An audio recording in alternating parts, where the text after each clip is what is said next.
மதுரை உசிலம்பட்டி பகுதியில் மழைநீர் சேமிப்பு திட்டம் காணாமல் போயிருக்கிறது என்ற ஒரு குற்றச்சாட்டு எழுந்திருக்கிறது.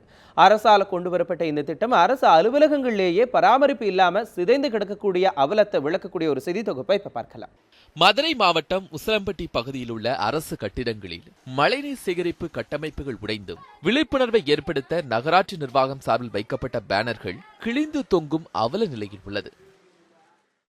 தமிழக அரசால் கொண்டு வரப்பட்ட மழைநீர் சேகரிப்பு திட்டம் மக்கள் மத்தியில் நல்ல வரவேற்பை பெற்றது. அந்த திட்டத்தின்படி அன்றைய சூழ்நிலையில் நல்ல பயன்பாட்டில் இருந்து வந்தது.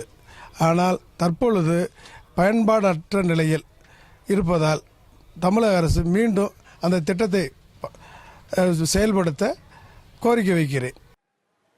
தற்போதுள்ள சூழலில் மழை பொய்த்து போனதால் அவ்வப்போது வரும் சாரல் மழைநீரையாவது சேமித்தால் மட்டுமே வரும் காலங்களில் குடிநீர் தட்டுப்பாடு இருக்காது என பொதுமக்கள் கோரிக்கை விடுத்துள்ளனர். முன்னாடி இருந்தால் 200 அடி 100 அடி போரிலே தண்ணி இருந்துச்சு. இப்போ தண்ணி இல்லாத காரணத்தினால் மழைநீர் சேகரிப்பை மென்மேறிப்படுத்தினால் 200 அடி 300 அடியில் மழையாக நீர் தேக்கம் என்று நீர் ஆதாரம் கிடைக்கும், மக்களுக்கு குடித நீர் இருக்கும். ஆனால் இத்திட்டம் நாளடைவில் பராமரிப்பு மற்றும் முறையான விழிப்புணர்வுகள் இல்லாததால் அனைத்து இடங்களிலும் சேதமடைந்து காணப்படுகிறது. அரசு திட்டம் போடுகிறது, அதை அதிகாரிகள் செய்தால்தான் மக்களுக்கு அந்த நன்மை சென்றடையும். முக்கியமாக இந்த பகுதியில் வறட்சி நிலவுவதால் விவசாயிகள் தற்கொலை தொடர்ந்து கொண்டிருக்கிறது, பரவி கொண்டிருக்கிறது.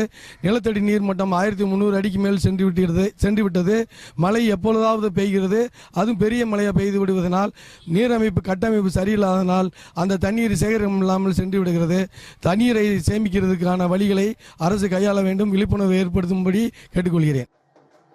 தமிழகத்தில் விவசாயிகளின் தற்கொலைகளும் அதிகமாகும் நிலையில் மழைநீரை சேகரித்து நிலத்தடி நீரை பெருக்குவதால் செடி மற்றும் காய்கனிகளுக்கு கொஞ்சம் தண்ணீரையாவது பாய்ச்சி விவசாயம் செய்து விடுவோம் என்று நம்பிக்கை தெரிவித்தனர் விவசாயிகள். மழை என்னைக்கே ஒரு நாளைக்கு பெய்யுதுன்னு அந்த தண்ணியை சரியா பராமரித்து வச்சிருந்தாங்களாக்க, ஒரு நீர் தொட்டி மாதிரி தேக்கி வச்சிருந்தாங்களாக்க, அது கண்டிப்பா என்ன செய்யும், அது பயன்படும். இன்னைக்கு இருக்க நிலைமையில கவர்மெண்ட் நல்ல திட்டம் தான் கொண்டு வந்திருந்தாங்க, மழைநீர் சேமிப்பு திட்டம். ஆனால் அது வெறும் இப்போ போஸ்ட் அளவில் தான் இருக்கு. இதை மக்களுக்கு விழிப்புணர்வு கொடுத்து கரெக்டாக திருப்பியும் அதிகாரிகள் ஃபாலோ பண்ணாங்களாக்கும், அனைத்து வீடு இப்போ புது வீடு கட்டுறாங்கனாக்க அது கண்டிப்பாக மழைநீர் சேமிப்பு தொட்டி இருக்கணும். விரைவில் அரசு நடவடிக்கை எடுத்து மீண்டும் மழைநீர் சேகரிப்பு கட்டமைப்புகளை ஏற்படுத்தி குடிநீர் தட்டுப்பாடுகளை நீக்க நடவடிக்கை எடுக்க வேண்டும் என கோரிக்கை விடுத்தனர். செந்தில், நியூஸ் 7 தமிழ், உசிலம்பட்டி.